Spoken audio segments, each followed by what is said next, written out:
Happy Thursday. Yesterday sucked, but you know what? It's time to bounce back. So let's talk some basketball.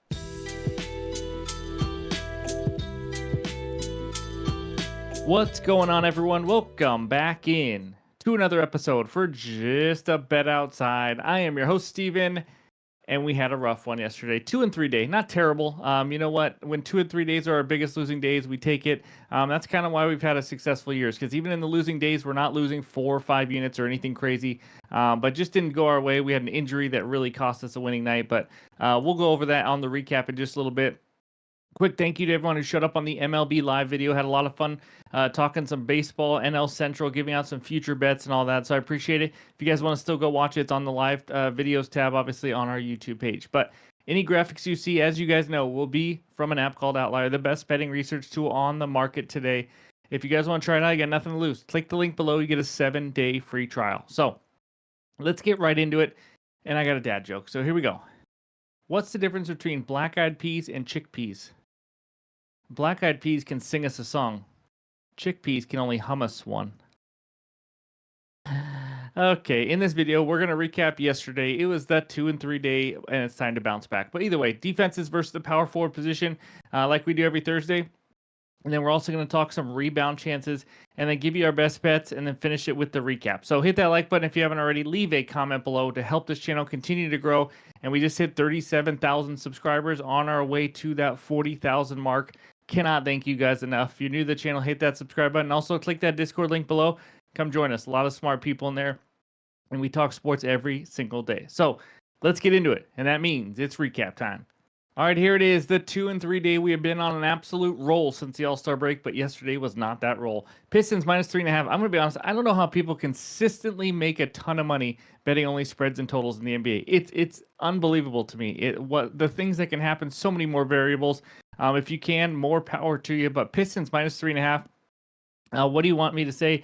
Other than the Pistons shot about 30% from deep, while the Clippers shot over 50%. Sometimes it's just a make or miss league. The Pistons were horrendous shooting the ball, and even then they were still in the game. They had a lead in the fourth quarter, and then they had some silly turnovers at the end. But James Harden went for like 150 points, turned into Michael Jordan because I faded him. I don't even know what I'll say. Pistons just did not get the job done. That's two teams now that have had the top 3 defensive ratings lately that absolutely can't stop anybody from shooting. But anyways, Nikola Jokic over 22.5 rebounds plus assists. He had a slow start. He finally got going, ended on 21, did not get the job done, unfortunately. J-Val was the play there. He had a good game. And then Denny Avdia, I mean, guys, over 9.5 rebounds plus assists. He had 3 rebounds in like the first 4 minutes. He had 8 RAs in the 23 minutes played. Again, I mentioned to you guys yesterday, if he plays 30 or more minutes, he goes over this like 90-something% of the time. Well, guess what happened after 23 minutes? He got injured. That's right. Denny Avdia gets hurt a lot, and he did not play anymore. So cost us a win there. Again, when you lose on an injury, there's nothing you can do. So John Morant under 35.5 PRAs was an added play. He made it a little tight. I think he ended with like 31. Got the job done. Taking out a couple minutes left, and we cashed. And then Evan Mobley over 30.5 PRAs. He cashed. I think he ended with 33 or 34, so he got it done for us as well. So the 2 added plays this time got the job done. If you only went off the video plays, then you went 0-3, unfortunately, if you tailed. But it's time to bounce back now. There's the under tracker on player props, 60-42. Overall record, 239 and 195, up 25.6 units.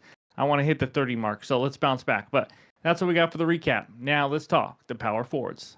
All right, we start with the defenses giving up the most points to that power forward position. All these stats are in the last 30 days. Any team or player that's in green it just means they're playing today. So we got one matchup here, the Hawks giving up the most points to the power forward, 28.3, facing Pascal Siakam, 21 points per game in the last 30 days. And then you see you got LeBron, Zion, Tatum, and Banchero all playing today, all absolutely crushing it. I mean, Zion's been really playing well lately. We'll talk about him later, but that's what we got for the points. Let's check out the rebounds now, and no matchups here. Celtics and Hawks obviously giving up a ton of rebounds to the power forward position. You got LeBron over there again, Josh Hart, Tatum, Amen Thompson, and Jabari Smith. Again, Amen Thompson, Van Vliet's not playing today, so he might play more of some point guard type role. But again, I just put him up here. He seems to change positions quite a bit. So that's what we got for the rebounds. Now let's check out the assists. And we have 3 matchups. The Sixers facing Jason Tatum, 6.6 assists per game. Sixers giving up the most to the power forward. Pelicans facing Amen Thompson, 5.2. Pelicans giving up 5.4. And then the Knicks facing LeBron James, 6.4 dimes per game. Knicks giving up 5. So that's what we got for all the over matchups. Now let's look at the tough matchups. And here we are. We got the Celtics, Magic, and Nets all playing today, giving up the fewest points per game to the power forward position. Part of that for Magic is they got Boncaro, obviously, but and then fewest assists over there on the right. You got the Pacers giving up the fewest at 2.6. And then you see the Lakers and Jazz doing well on the rebounds versus the power forward. So that's what we got for all the betting research when it comes to the power forward position. But now let's talk some rebound chances. All right, here we go. Like we've been doing every single Thursday, we want to give you the top 20 players averaging the most rebound chances per game. Now, you hope these guys get about 50 to 60% of their rebounds. That's kind of what you're looking at. So you can kind of see the numbers. Domantas Sabonis leading the way. These are all the last 7 games. Obviously, he is out right now, but 24.8 rebound chances. And then Kessler, anybody playing less than 7 games, we put on there as well how many they've played. Kessler, 20.8. Jokic, 20.7. Mark Williams, Şengün, so on and so on. These guys are averaging an absolute ton. You see Jokic converts quite a bit of them, 14 of his 20.7 in the last 7 games. And then you go over there to the right side, and you see guys like number 14, Yves Missy, 17.7, but only converting 8.6 of those rebounds. Obviously, Jokic a better rebounder there. And then Josh Allen, Josh Giddey, a little Josh twins there. How about Josh Giddey? 16.7 rebound chances and 10.8 rebounds per game. He's been insane on the glass, that's for sure. But and then got Josh Hart, Klingon, who doesn't play a ton of minutes, but still gets a lot of rebound chances. And then we finish it with a Kongwu. So, again, hopefully these help you guys out. We did the potential assists on Tuesday, and then here are the rebound chances just to give you some more info in case you're interested in some rebound props, rebound plus assists, things like that. So, now that's what we got for all the research help, and it's time for the best bets. All right, this first one takes us out to the ATL where the Hawks host the Indiana Pacers. Pacers minus 2.5. Total in this one is 247. We got a little Tyrese Halliburton bet. That's right. Give me Hallie for a double-double at minus 130 on ESPN bet. This could be a half unit play for me here. It's a small slate, but I like this one. You could go unit. Let's talk about it though. I went double-double because his assist line is 10.5. So I'm going to take it to where he gets 10 plus, and its assist line is moving as well. I don't think this line should be this playable at minus 130 at all. So I'm not going to talk points much here. It just means he needs to score 10 or more points. He's done that in 49 of 59 games, 17 in the last 20. He's been scoring a lot more lately, so I'm not too worried about that. But let's talk the assists. He's really ramped it up with the dimes. He is now over this line in 6 straight games. He has 11 plus in 5 of the last 6. Averaging 10.7 assists per game. Now, if we talk potential assists last 7 games, you saw it on the Tuesday video. He's averaging now an insane 21 potential assists per game. He even had 32 potential assists in 1 game. I don't even know how that's possible, to be honest with you. He's averaging the second most potential assists per game in the NBA the last 7 games. And then we talk about the matchup. He's facing the Atlanta Hawks, giving up the 3rd most assists per game to point guards in the last 30 days. They've also given up the most points in the league, so he better freaking score 10 points, I'll tell you that. But they've given up the 3rd most assists per game, so it's a great matchup. We know the Hawks play no defense, and they also play at a very high pace. They play at the fastest pace in the NBA the last 10 games. Halliburton, the Pacers love to run. He should get a lot of easy assist opportunities, a lot of possessions in this one. Recent point guards versus the Hawks, Dame had 4, but Giannis had 10. The Hawks play a different kind of defense, just trying to force Giannis to get rid of it. Kennard and Bane had a combined 17 assists against them. Ja was out that game. Tyler Hero, 10 dimes. Cade had 12 dimes. Brunson had 8 dimes. Tyrese is a much higher volume passer than these guys. So overall, I mean, we're looking at a great matchup for a guy that's on an absolute roll right now. 6 straight double-doubles. I am surprised this is even a playable line. So give me Halibut for a double-double as my first best bet. All right, this second one takes us out to New Orleans, where the Pelicans host the Houston Rockets. Rockets minus 5. Total in this one is 228. I'm going to try it again on the spread. That's right. Give me the Pelicans plus 5 at minus 110 on Bet365. This is a half unit play here. Pelicans have surprisingly been playing much better basketball after playing terrible basketball and just being injured the entire season. I'm losing my voice, guys. Sorry. Last 7 games, Pelicans have the 15th best net rating in the NBA. Rockets 17th. That's right. The Rockets are not playing well either, but this is only the Pelicans' 5th home game since January 31st. That's wild to me. They're 3-1 in the other 4 home games. Zion, if you don't know, he's been a guy that we've been waiting to see finally. First, staying healthy. He's coming off a 37-point performance versus the Lakers, averaging 27.5 points per game in the last 10 games. He looks more in shape. He just looks like he is wanting to carry this team on his back for the end of the season.